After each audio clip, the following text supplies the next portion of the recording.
13억을 바라보던 김포의 아파트가 7억대까지 하락했다고 합니다. 이 아파트를 고점에 매수한 집주인은 현재 어떻게 됐을까요? 51세 김영수 씨는 평범한 직장인이었습니다. 서울에서 약 20년간 은행에서 근무하며 꾸준히 자산을 쌓아왔습니다. 아이는 이미 대학에 입학했으며 영수 씨와 아내는 은퇴를 앞두고 안정적인 노후를 계획하고 있었습니다.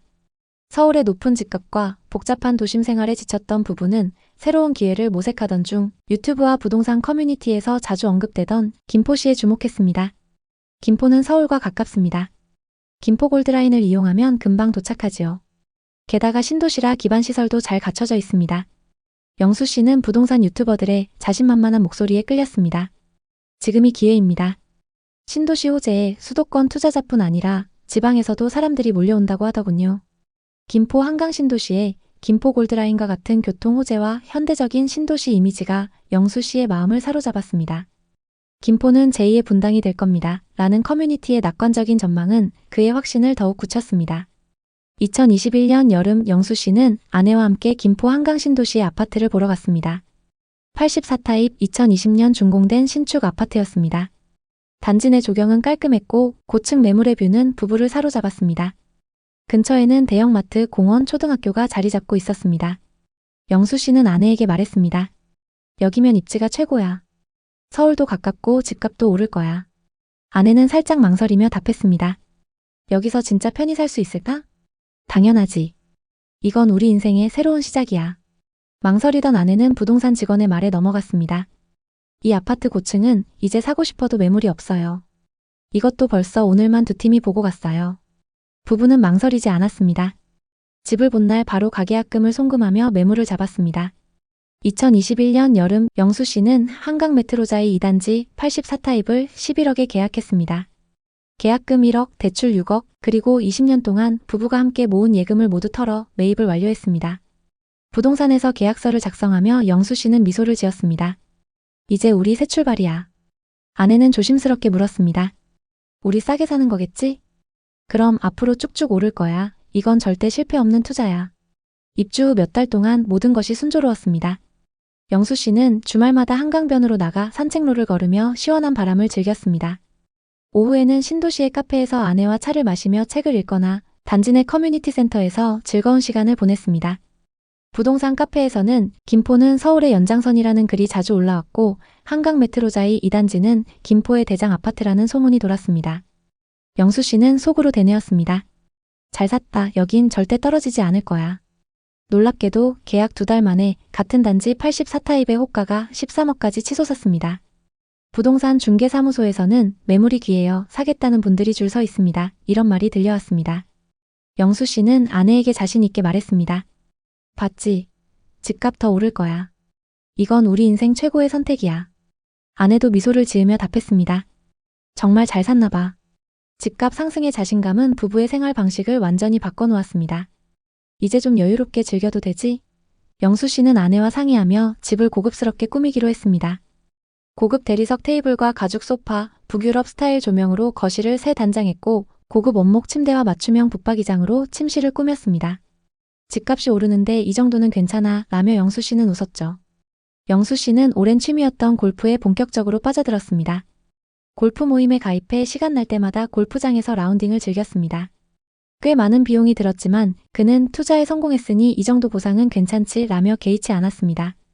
또 부부는 캠핑 취미를 살려 고가의 장비를 구매했습니다. 최신형 텐트, 캠핑용 테이블과 의자 세트로 많은 돈을 지출하며 은퇴 후엔 매달 캠핑 다닐 거야 라며 설레어했습니다. 주말마다 고급 레스토랑에서 외식을 즐겼고 명품 브랜드 옷을 사들였습니다. 이제 우리도 좀 여유롭게 살아도 되잖아 라며 아내는 웃었습니다.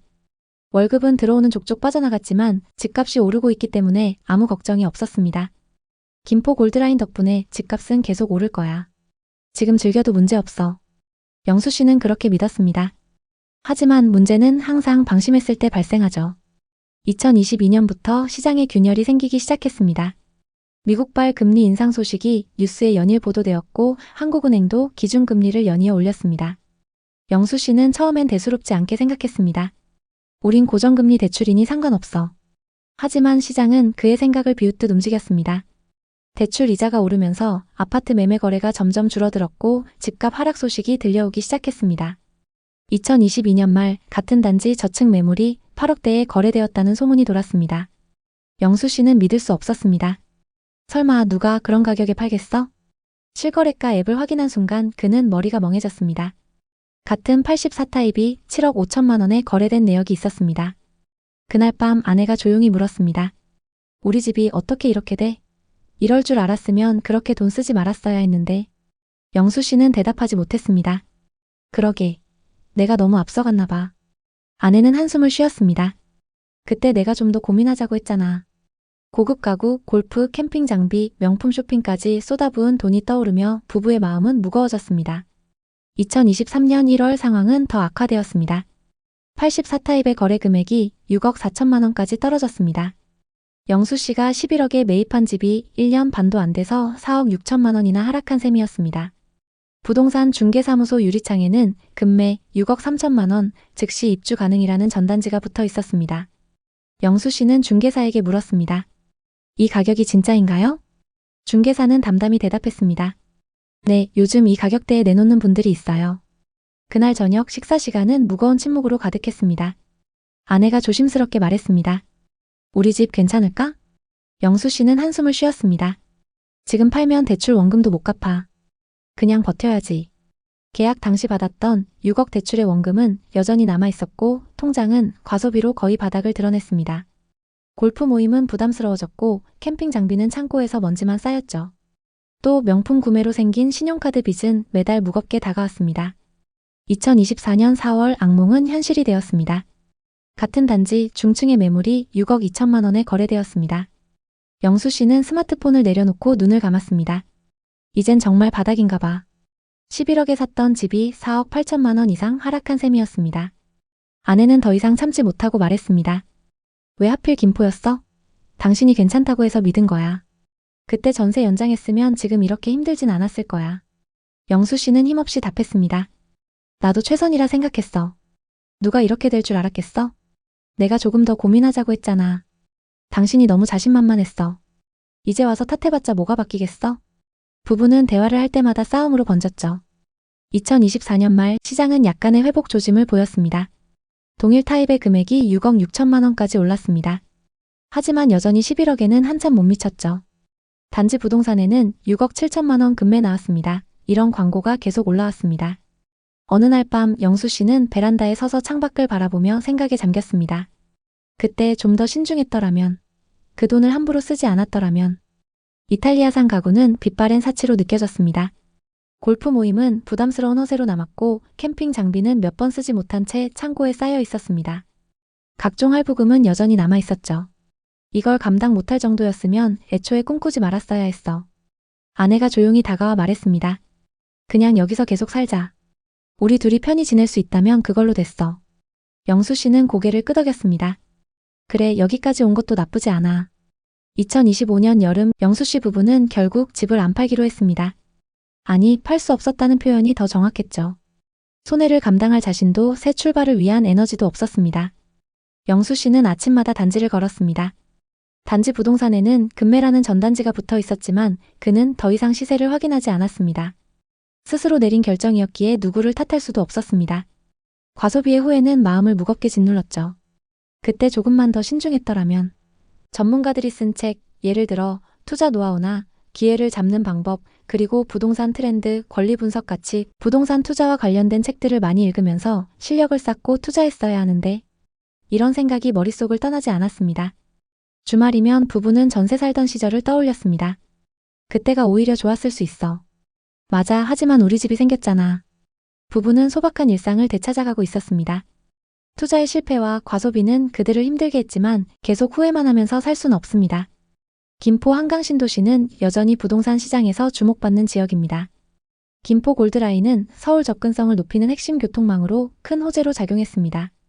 또한 한강신도시는 대규모 택지 개발로 상업시설, 학교, 공원 등 생활 인프라가 잘 갖춰져 있어 젊은 세대와 은퇴 세대 모두에게 매력적인 주거지로 평가됩니다. 한강 메트로자이와 같은 주요 단지는 신축 아파트로서 여전히 김포 내에서 높은 선호도를 유지하고 있습니다. 2025년 중순 기준 일부 매물이 조금씩 회복하며 소폭의 상승세를 보였습니다.